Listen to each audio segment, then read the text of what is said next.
Hi, everybody, and welcome to the June 27th, 2018 YourLIVINGBrand.live show.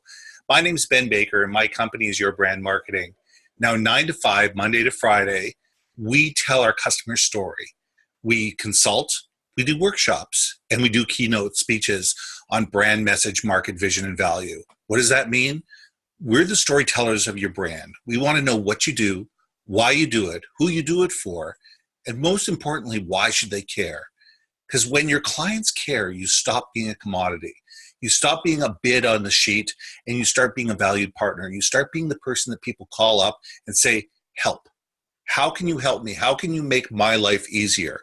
And don't we all want to be in that position? And that's what this show is all about. This show is about talking to people and companies and finding out what do they do to make people's lives easier. What's the story that they tell? Who are the people that they talk to? How do they talk to them? And how do they get these people to listen, understand, and engage and find them valuable? Now, this week, I have Peter Britton on my show. Peter is a copywriter, and he's been a copywriter for 3 or 4 decades. He tells incredible stories. He's energetic. He has a lot of fun, and he's really good at what he does. So sit back, enjoy, and I'll be back. Peter, it is a pleasure having you on board. Thanks for coming on board today.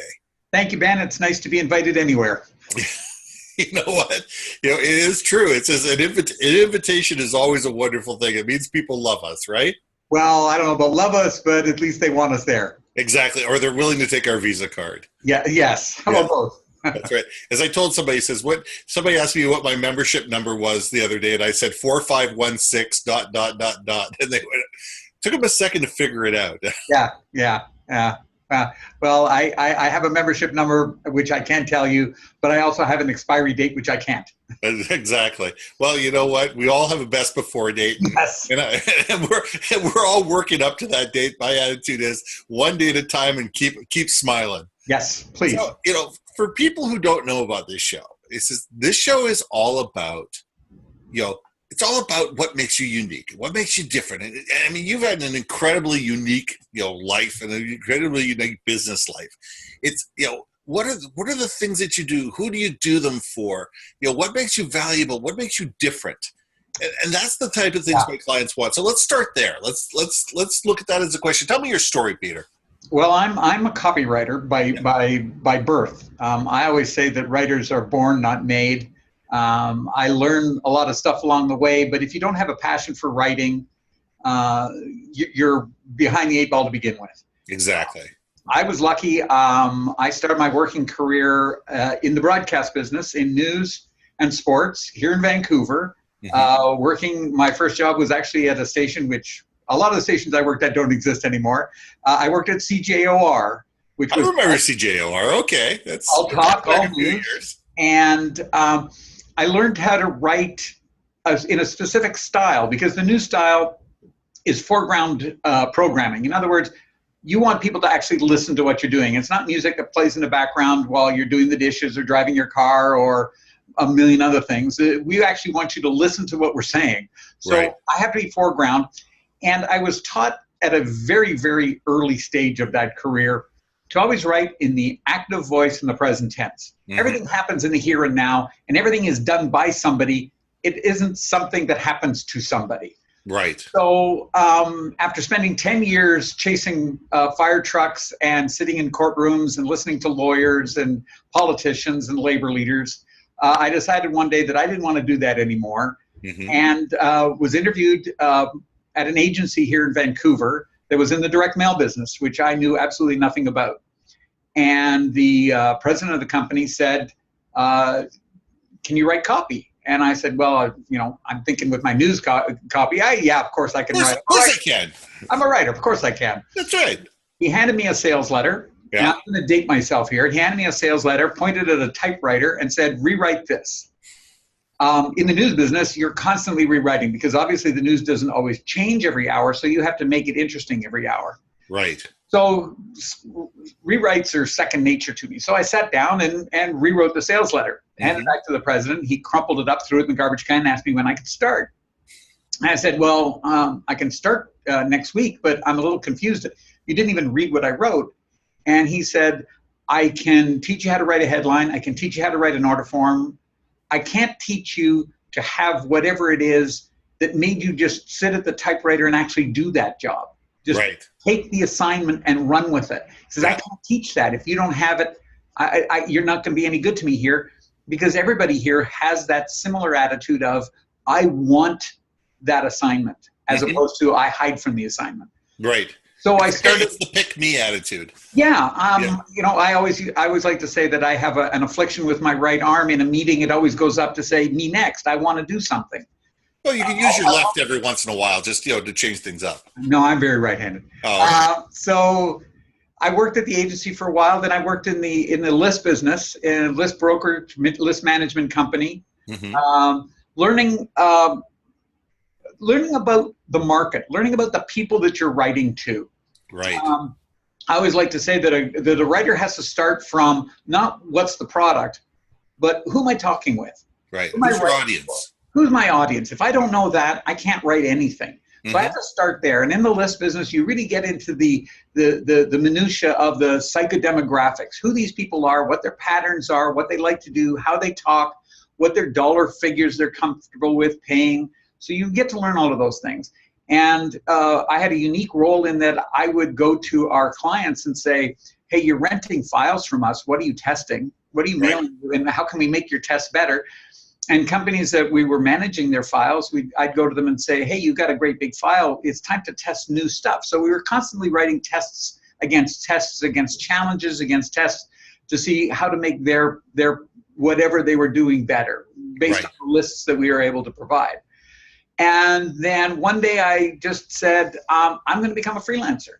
And I'm the kind of freelancer who sometimes I'll work in my little, home cocoon and solicit clients whichever way I can. And then sometimes the client can talk me into going to his location and working there for a year or 6 months or 9 months. And because of that, I've been in, Stamford, Connecticut, and Cape Coral, Florida, and Canton, Ohio, and Port Beach, California, and Montreal. Working for clients. I developed a reputation of being able to work with anybody, anywhere. And so my client list stretches from Sydney, Australia to Moscow, Russia, and just about everywhere in between. Well, and it's interesting. I mean, the direct marketing, direct mail business is something that, people think it's a dying breed, but it's not. No. It is. The biggest fallacy in the marketing industry is direct mail is dead and direct marketing is dead. Yes. Well, I don't care who you are and what you do. It's all about call to action. It's all about effective communication. It's all about adding value. It's all about engagement. It's all about stimulating interest. And all of that is direct marketing. At the height of the direct mail world in the late 80s and early 90s. Yeah. The greatest challenge was, and we use this term all the time, rise above the clutter. Right. In those days, that meant the average person in the United States, where most of my clients were in the United States. Sure. The average client was receiving between 15 and 20 pieces of mail a day. Oh, yeah. So when they come back from that mailbox, they had a big stack of mail in their hands, and you had to find out a way to make them see you more and get into your envelope. Yeah. In today's era, where a lot of people have abandoned mail, the really smart marketers are saying, hey, that issue doesn't exist anymore. That's right. I don't have to work so hard to rise above the clutter because there's no clutter there. And the second thing is, this age group between 21 and 35 don't get a lot of direct mail. They don't get a lot of that personal touch mail. And that's the best thing about direct mail is we build a relationship. Absolutely. So the fact that an envelope shows up at your house and you're 26 years old and it's got your name on it and inside is a letter that says, Dear Peter, and it talks about me and my situation and my home and my hometown and all those other data bits that we can now gather. It really adds power to the presentation. I mean, we sit there on one hand going, this is the age of big data. Direct mailers love big data because it allows me to deliver my message specifically. I can talk to Ben knowing that Ben not only uses his right arm to raise for things, but occasionally his left. That's right. So I can write something about that to him. So the more data I can gather, the more personalized I can make my message. The more personalized my message, the more likely Ben is to respond. Therefore, the more money I can make. Yeah, and you picked up on something big. I mean, not only is it the personalization. I mean, and you can do personalization whether you do it in a digital format or you do it in an analog format, paper-based. Direct marketing is direct marketing is direct marketing, whether in the mail or it's social media. But here's the thing: to go where people are not, if everybody else is going right, if you go left, it's so much easier to get noticed. It's so there's so less noise. There's so less competition. And you have far better ability to gain access to those people's minds, hearts, and souls by being somewhere that everybody isn't.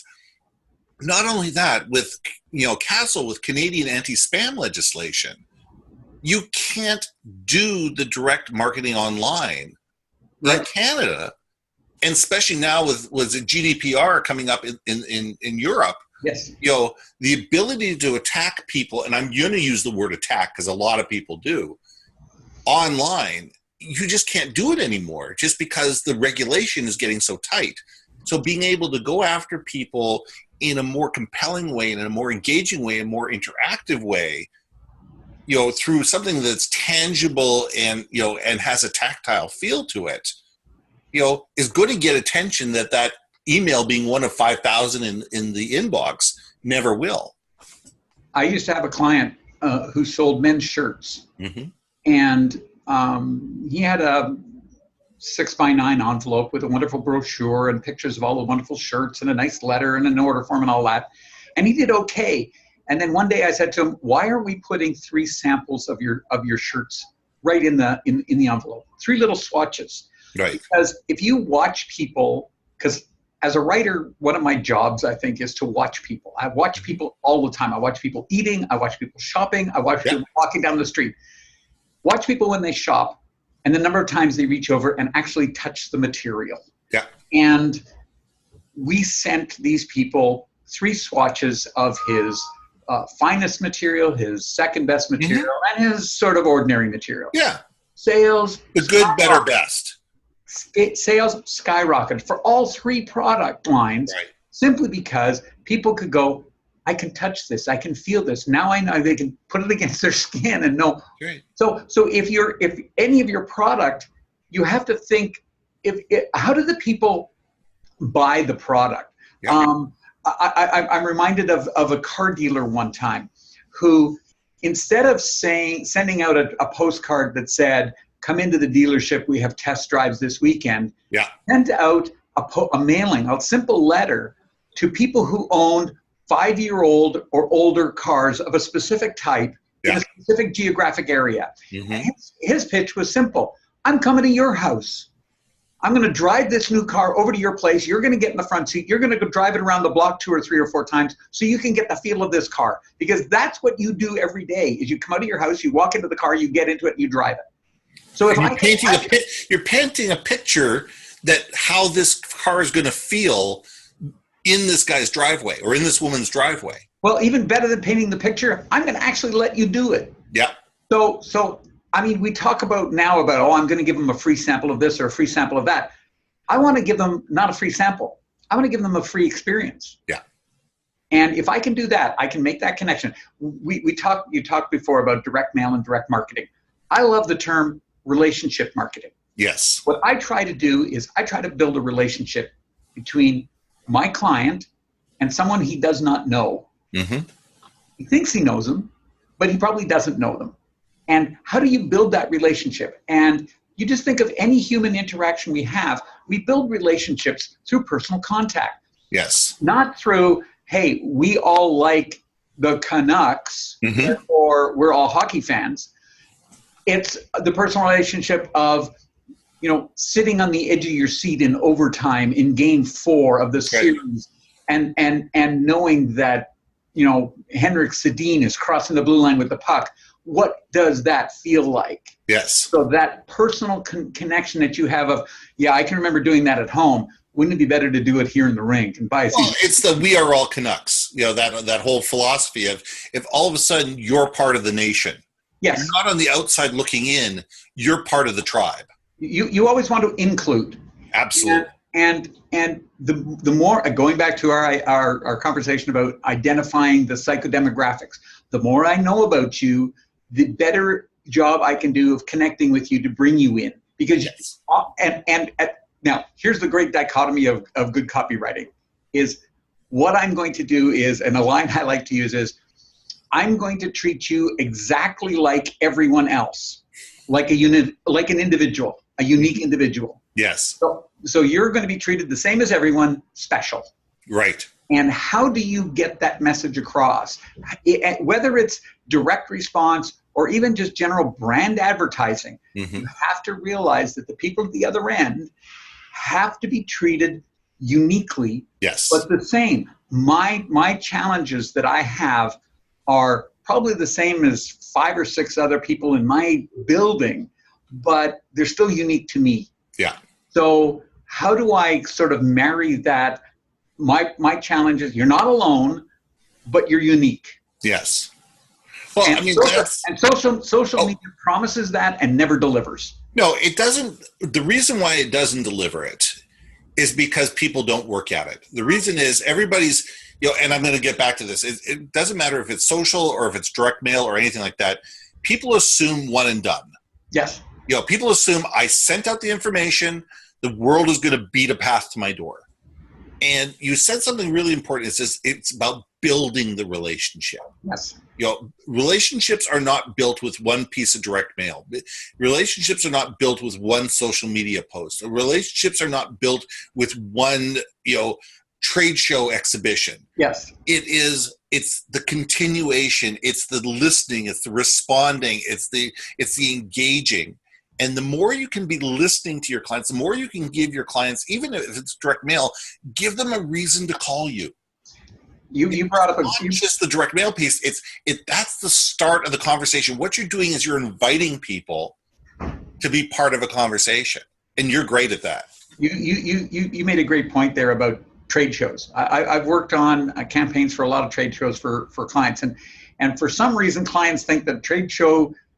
Your campaign for a trade show starts the day the booth opens and ends the day the booth closes. No. And I have to remind them, I said, no, I'll start 3 weeks or 4 weeks before building up the anticipation, because I want them, I learned early on that at all trade shows, people do business with people they like. Yes. So if you like me, you're more likely to do business with me. So I'm going to start a relationship that invites you to come to something. You're walking through 300 or 400 or 1,000 different booths. Or 3,000. Or 20. Why am I going to be so special that you're going to want to stop by and have a chat with me for 10 minutes that's going to build a relationship? Not that I can close a sale with you right at that moment. Yeah. So that after the event, I'm going to have something as a follow-up that says, hey, we had a great time. You played our game, or you did our little trick, or you whatever. And we've advanced the relationship. It's kind of like dating.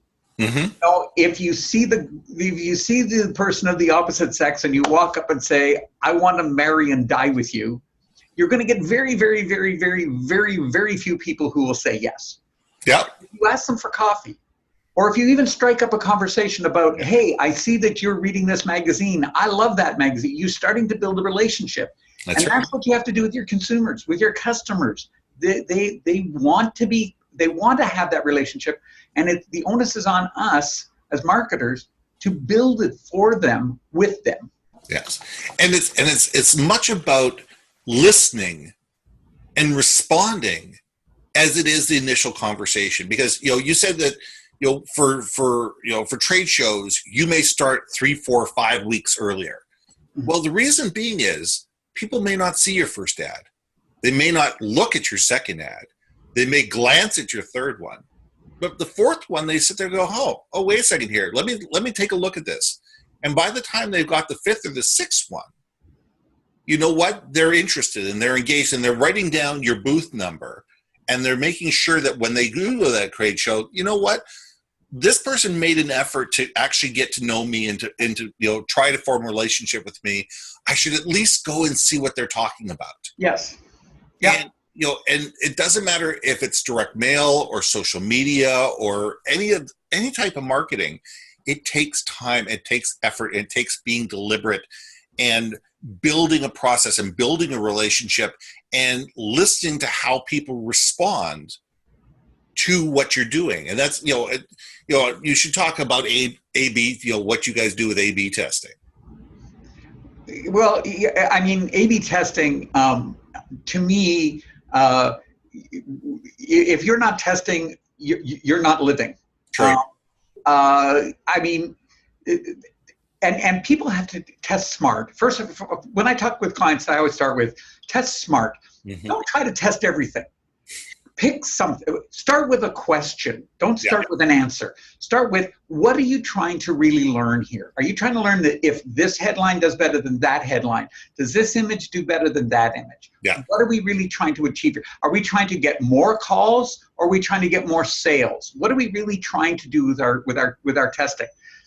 And don't be afraid to have there actually is A, B, C, D, E, F, G testing. You can test different panels. It doesn't have to be head-to-head, two at a time. You can do more. But I'm going to say something else.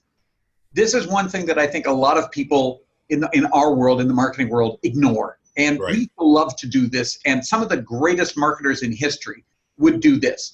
It's called a challenge. And what you do is, in a challenge, you only retain your product or service. Okay. The copy is gone, the format's gone, the price is gone, the hooks are gone, the logo's gone, everything is gone. The only thing that's left is the real nut, the very core of what you have. And then you hand this to an outside person, someone who's not so ingrained in what you do that they'll never change it, and say, here's my nut. Here's the people that I want to talk to. Right. What do I do now? Give me something fresh and new and different, and let me lead. Don't let me be the follower forever. Yeah. Follow the rules that we have. You obviously, if you're going to have them order, you have to give them a call to action. If you have a deadline, you have to, as I like to say, think outside the box, color inside the lines. Mm-hmm. So follow the hardcore rules, but see it with new eyes and have a challenge. And I used to like to say to clients, once a year, have a challenge. Take your marketing, your very favorite, best marketing piece, rip it to shreds, go down to the very core of it, the product itself, hand it to an outside person and say, here's who I'm talking to. What do I do? Here's my product. Here's my product. What do I do now? Give me something that no one's ever seen before, that I've never seen before. Right. I'm willing to make that challenge. So instead of testing little pieces, instead of tinkering with your recipe, clean off the kitchen, go to a store you've never been to, buy food that you've never tried before, except maybe one ingredient that you really love, like chicken or beef or pork. Whatever. What are you going to have this time? We all, in our lives, at some point, walk into a restaurant that we've never been to before. Why? Because we're looking for that one great experience we haven't had yet. So do that with your marketing too. And I think that's a great rule in the fact that what it do is it forces you to sit there and say, am I saying the right thing to the right people in the right way? Yeah. It really does, because we all fall in love with how we market. We do. It's worse than that. Yeah. I'd say 95% of people out there are in love with their own product. Absolutely. They're in love with their own service. They think of it as their child, and they will sit there and say, well, why won't everybody love this? Yeah. Well, because they don't. In our world, we used to say in the direct mail world, if 98% or if 93% of the people hate you, that means 7% love you, and you can be filthy rich on 7% response. That's right. So I don't have to write to everyone. This goes back to the who am I writing to? I know that not everyone's going to love it. So I don't try to appease everybody's needs and wants.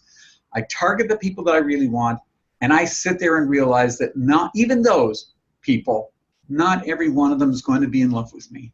Yeah. And it's being safe and secure in the fact that says, you know what, if I'm going to be different, if I'm going to be unique, if I'm going to be special, if I'm going to actually have something of real value, there's going to be a lot of people out there in the world that don't get it, that don't want it, that don't want to spend the money for it. Absolutely. And that's okay. Because they're not your customers. Show me the guy who's getting 100% response. Coca-Cola isn't. Visa isn't. No, nobody is. Nobody is. There's not a brand out there that has 100% penetration. No. There's not a brand out there that probably has 50% penetration. No. And those that get very close suddenly find the boomerang effect. Yeah. And I think the classic example right now today is Facebook. Yeah. Facebook is everywhere. Everybody talks about it. Everybody thinks about it. Everybody's got to be on it. And now you're starting to see, and I'm starting to hear from people, from advertisers, from users, from customers, from clients, Facebook is not all it's cracked up to be, and maybe it's not as good. So this is a rhetorical question. Are we starting to get over Facebook? I don't know. But I don't think we're there yet. No, I don't either. But I think that what we've done is we've and this is a conversation for a completely different podcast, but I personally think that what we've done is we've primed ourselves for if another replacement did come up, if something new and unique and different and fresh did come up that solved the problems that Facebook isn't solving, they would be able to find an audience. Yes. And I think that's the key thing. And that's what we need to understand is that there's always going to be someone different. There's always going to be someone unique. There's always going to be a competitor out there. There's always going to be somebody doing something a little differently than you are. That's okay. Because your job is to speak to the people that find you valuable. Absolutely. Absolutely. They need like, as a copywriter, I have a lot of clients who I won't work for, and a lot of clients who won't want me to work for them because my style doesn't match theirs, my approach doesn't match theirs, and that's fine. I understand that. I know that the guys that get me get a lot of reward out of getting me. At the end of the day, they see good response and good profits and ROI and long-term value and lifetime value. They see those things. So that's fine. If the other guys don't see it, hey, that's great too. There's a lot of writers out there. I would never say I'm the only one who can do what I do. That's right. I just do it my way. Yeah. And I think for my clients, I try to tell them that message as well. There's a lot of car rental companies for a lot of different kind of renters. Mm-hmm. You don't have to be this one renter for every possible customer. That's right. So let's ask this one last question, then I'm going to let you go. Because we've been leading up to this. When you leave a room, when you walk out the door and you get you walk down the street and head away, what's the one thing that you want people to think about you and your company when you're not there? Well, there's sort of like what I want them to think of and what usually they think of. What they usually think of is, man, that guy's passionate about this. He loves doing this. He just really gets into so many copywriters especially are, I hate to say it, they're like drones. And with a lot of these copy mills that exist out there, it's just crank out the copy like it's sausage, and they don't care. I really care about what I do. I care about the results that I see. I care about my clients seeing good results. Mm-hmm. So I get to be very passionate about what I do. So most often the reaction is Peter's got this great passion for what he does. What I would like them to think about is there's a funny guy. Because I think the biggest challenge we have is we're on this earth for such a short time. Yeah. We take ourselves so seriously. And we tend to think of all the terrible tragedies that go on in life. And as I said, I started in the news business, and you cover as a news reporter, you cover death, you cover Yeah. disaster, you cover crime, a lot of horrible things, homelessness and poverty and starvation. You cover all the worst things, and you long for that one story that people will have a smile over. Right. I worked as a reporter for 10 years.